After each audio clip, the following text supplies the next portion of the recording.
નમસ્કાર સૌ ખેડૂત મિત્રો. ગઈકાલે પાલનપુર હેડક્વાર્ટર મુકામે નમોત્સવની ઉજવણી કરવામાં આવી અને આ નમોત્સવની પરમિશન એ બનાસ ડેરી દ્વારા માગવામાં આવી. એટલે પહેલો પ્રશ્ન એ થાય છે કે આ ઉજવણી પાછળનો ખર્ચ એ કોણ ભોગવી રહ્યું છે? બનાસ ડેરી ભોગવી રહી છે, પાલનપુરની નગરપાલિકા ભોગવી રહી છે કે ગુજરાત સરકાર ભોગવી રહી છે? જો ગુજરાત સરકાર ભોગવી રહી હોય તો આ ટેક્સ પેયરના પૈસાની બરબાદી છે. પરંતુ ક્યાંક ને ક્યાંક આ બનાસ ડેરી આની અંદર ભાગીદાર છે એવું દેખાઈ રહ્યું છે. નજર સામે જ છે કે બનાસ ડેરી આની માગણી કરી છે જગ્યાની, અને સાહેબ જે રીતે સંબોધન કરતા હતા ને એમાં એમને કીધું કે બનાસ ડેરી આમાં ભાગીદાર છે.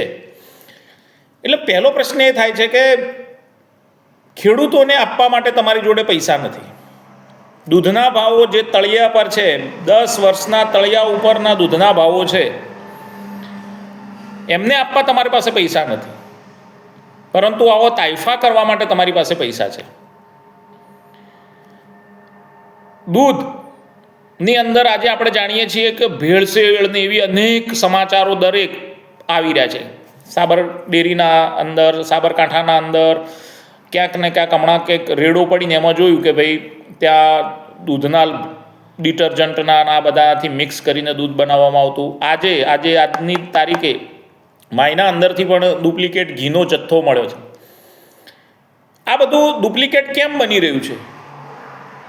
કારણ કે એનું પ્રોડક્શન ઘટી રહ્યું છે. પ્રોડક્શન એ માટે ઘટી રહ્યું છે કારણ કે ખેડૂતો, પશુપાલકોને કશું બચતું નથી, એટલે એ બીજા વ્યવસાયોમાં જઈ રહ્યા છે. અને દૂધના ભાવો આજે વધવા જોઈએ એ પ્રમાણે વધ્યા નથી. રો મટીરિયલના ભાવો 2-3 ગણા થઈ ગયા. એટલે પશુપાલકો પીડિયાઈ રહી છે, એ નુકસાન કરી રહ્યા છે. એટલે મહેરબાની કરીને સાહેબ શંકરભાઈ ચૌધરી સાહેબ, તમને નામ જોગ કહું છું કે બનાસ ડેરીનો વહીવટ તમે કરી રહ્યા છો, તો તમારું પહેલી ફરજ એ બને છે કે ખેડૂતોને પૂરતા ભાવ આપો. આજે 4 ફેટનું દૂધ એ 68 રૂપિયાના ભાવથી માર્કેટમાં વેચાઈ રહ્યું છે, અને તમે 4 ફેટના દૂધના એને શું ભાવ આપી રહ્યા છો એ તમે જાણો છો. 32 રૂપિયા, 30-32 રૂપિયાના એના ભાવો એને મળી રહ્યા છે. નફા સાથે જોડીએ તો પણ 38 રૂપિયા સાથે 38 થી 40 રૂપિયાની એની કોસ્ટિંગ બેસે છે, છતાં પણ એના વચ્ચે ઘણી મોટી ગેપ છે. એટલે સાહેબ ફરીથી કહું છું કે ખેડૂતોને એમના ભાવ આપો, એમના પૈસાના તાઇફા ના કરો. બીજી બાજુ જે HRSના કર્મચારીઓ છે, જે બનાસકાંઠાના છોકરાઓ છે, એમને આપવા માટે તમારી પાસે પૈસા નથી, એમને કાયમી કરવાના તમે કરતા નથી અને એમને વારંવાર ટલ્લાયા કરો છો. અને બહારના કર્મચારીઓના જે પ્રશ્નો છે, જે અહીંયા તમે થોપી બેસાડ્યા છે, એમને 3 વર્ષમાં કાયમી કરી દીધા છે. અને હવે એમની પત્નીઓ પણ અહીંયા જોઈન કરી રહી છે, અને એમની પત્નીઓ તો એમને પણ 1.5 લાખનું પેકેજથી તમે લાવી રહ્યા છો. અને મને તો એવા સમાચાર મળે છે કે જ્યાં સુધી એમના રૂમનું ટેમ્પરેચર જ્યાં કુલિંગ ન થાય ત્યાં સુધી એ મેડમશ્રીઓ પોતાના ઓફિસના રૂમમાં બેસવા પણ તૈયાર નથી. એટલે આ હદની રાજાશાહી એ પશુપાલકોના પૈસે બહારના અધિકારીઓ ભોગવી રહ્યા છે.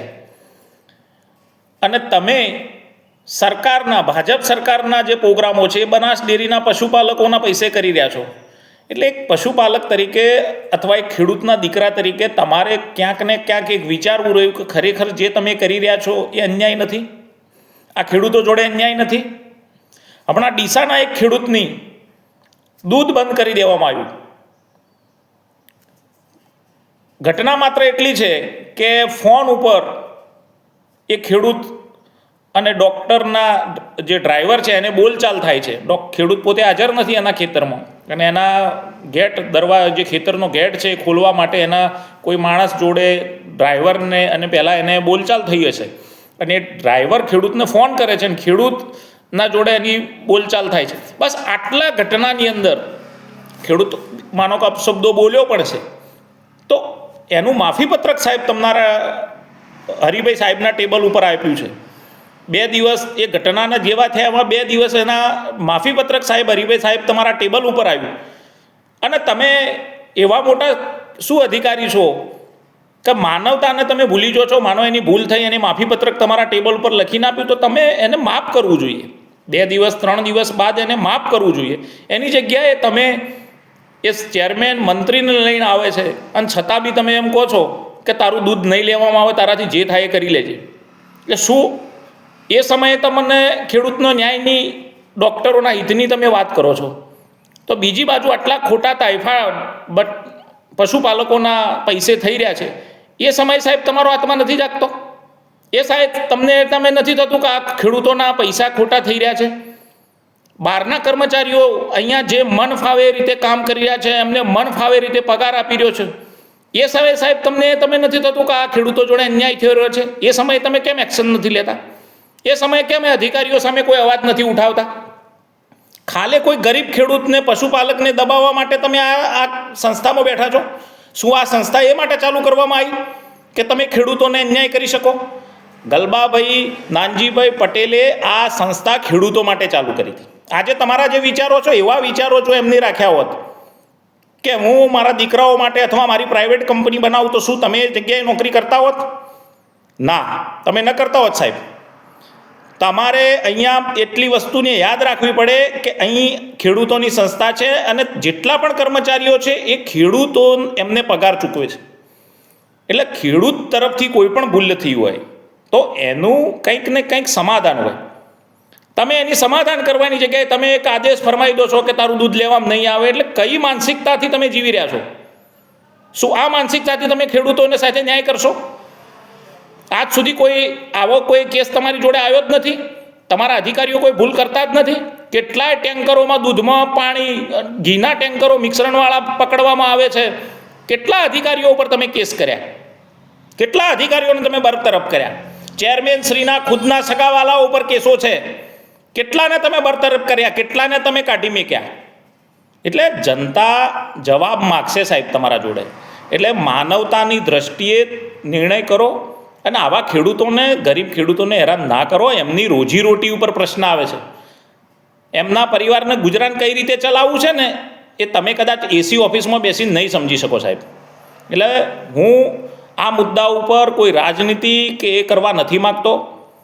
બનાસ ડેરીના તમામ ડિરેક્ટરોને કહું છું કે કોઈ પણ પશુપાલકનો પ્રશ્ન છે તો તમે એને સાંભળો. એની કોઈ ભૂલ થઈ હોય તો એને જોડે ક્ષમા યાચના કરાય, અને એને ન્યાયપૂર્વક કામ કરો એના જોડે. આ રીતે દાદાગીરી અને તાનાશાહીથી કામ ન થાય.